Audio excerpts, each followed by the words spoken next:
Hi, I started a £7 per week investment challenge to show you how you can improve your retirement.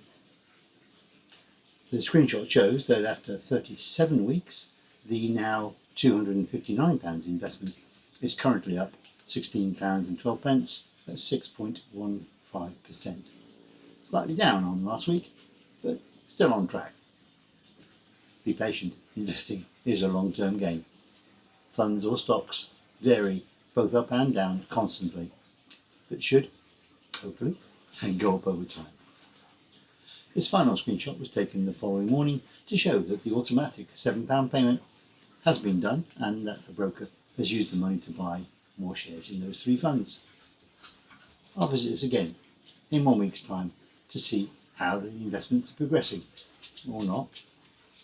Thanks for watching. I'll see you next week, shortly on Simple Investing to Improve Retirement.